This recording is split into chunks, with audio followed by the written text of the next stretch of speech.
My name is Angela Wallace of Atlantic Archaeology, and I've been appointed to run the Sligo Community Archaeology Project in 2022. This project revolves around promoting awareness and understanding of archaeological sites throughout the county. The project is funded by the Heritage Council in partnership with Sligo County Council. Today I am delighted to be joined by Paddy Tuffy of the North Mayo West Sligo Heritage Group, who has been promoting archaeology and history in this area for many years now, and he is going to talk to me today about some of the castles in the area linked to the O'Dowda clan, who are a prominent clan in the region. Paddy, can you tell me a little bit about the O'Dowds?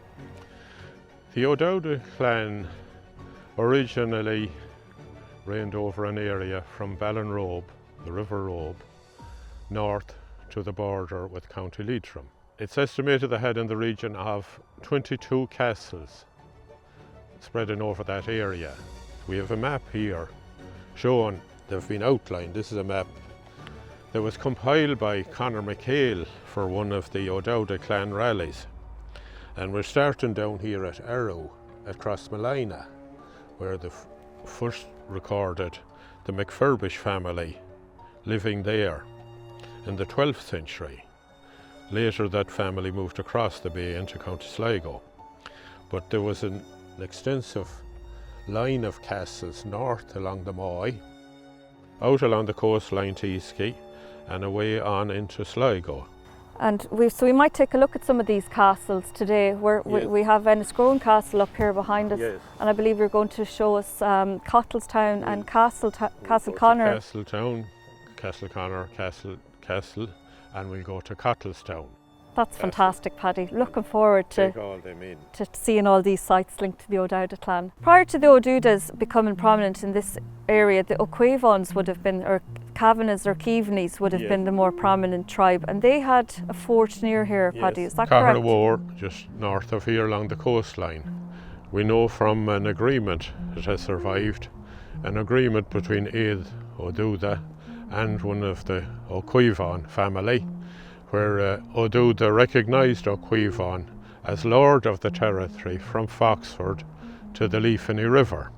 And that agreement was made around 984? 984, yes, okay. yes. Okay. And O'Quivan was a marshal at the inauguration of the O'Dowda chieftain. Okay. It was his role to oversee the inauguration of the O'Dowda chieftains. But by the 11th century then the O'Dowds had pushed the O'Quivans. Pushed the O'Quivans out of the scene a bit. Okay. And they had started to gain more prominence in this area. Yes. And we still have O'Quivan would be linked to the name Kavanagh. Kavanagh is the origin of the Kavanagh Keaveney name. Yes. In this area. Yes, quite common around this area, all the way down to Enniscrone. Well, Enniscrone Castle is a very prominent local landmark with a long and often violent history of battles and sieges. It was first mentioned in ancient literature as existing in about 1417, but I believe it was probably built many years earlier, possibly on the site of even earlier fortifications. Enniscrone Castle is also sometimes known as O'Dowd's Castle or Nolan's Castle. And what we see now are the ruins of a fortified house that was probably built around about the 1560s from the ruins of the original castle.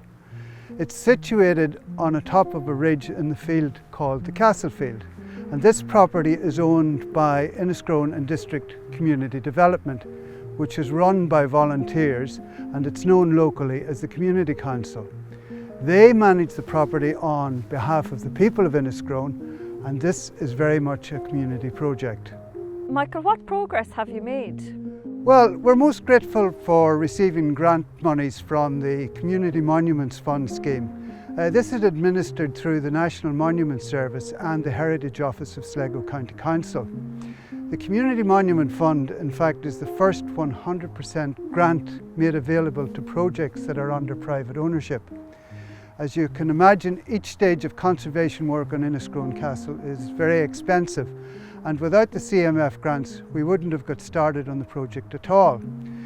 We received a CMF grant in 2020 to conduct a structural survey of the castle, and further funding in 2021 to prepare architectural proposals for essential conservation work. What are your overall objectives, Michael? The conservation works are going to be quite extensive. They'll take a lot of time, they'll require specialists to carry out the work, and it must be done properly using approved methods and means. And it's only really possible if we qualify for future community monument funding. Like Enniscrone and District Community Development, their objectives are to make the castle more accessible to our local communities and to our many national and international visitors, including the O'Dowda clan gathering.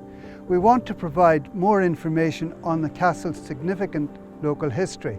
And I suppose the aims are in the future to develop an archaeological trail, including the Metholithic tombs, the ring forts and Valentine's Church, all of which are within the castle field.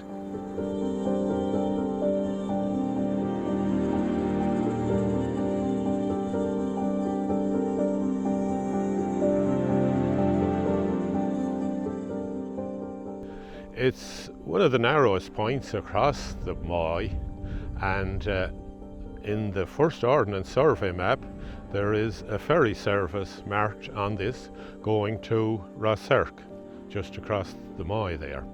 This site was always referred to as the O'Dowda Castle, but it's obvious when we walk the site, yet there is evidence of earlier habitation. Really? So settlement on this site actually stretched back many years before the O'Dowda? Yes, it went back possibly to Iron Age settlement. We can see the outline of the fortifications here behind me, and out on the headland of this promontory there seems to be possibly the remains of a small circular enclosure which probably goes back to Iron Age.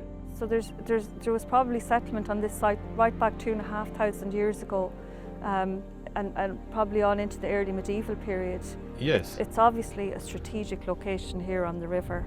And how long did the de Birminghams, did they stay in control of this area? They held control of it for about 150 years, but the O'Dowds entered an alliance with the O'Connors of Sligo, and they recaptured this locality and they pushed the Birmingham out. They fought back. They did. They didn't give in. No, well, it was such vital importance to them.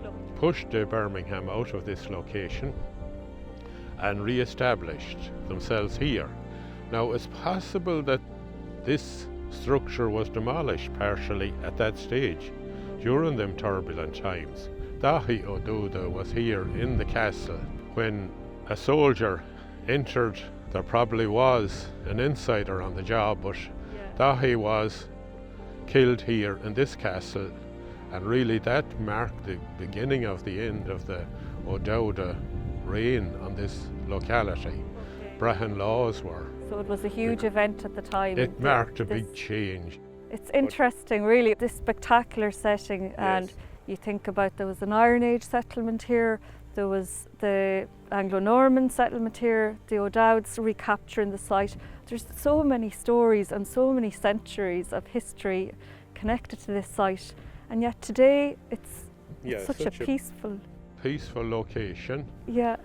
Beautiful surroundings. There's not a hint today of all the drama and stories that unfolded here over the centuries. It would be lovely to find out a bit more about what is under our feet here. It's definitely worthy of more research, this site.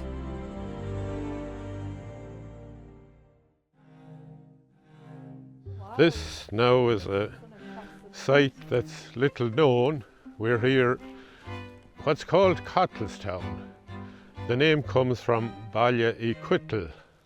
The Quittle family were here in the 10th century, and that's the origin of the name Cottlestown. Locally now it got anglicised, I suppose, into Castletown. This castle was built in 1447 by Donal O'Dowda. It's sort of halfway between a castle and a manor house. Yes. But you can see there's a lot of defensive features built into it. They're obviously still very concerned with the attack. Well, there still would have been unsettled times during that period as well. The wall would have been wide enough to carry a walk above there. I'd say, there might have been a wall walk up at the top, and there may have been those crenellations up at the top originally.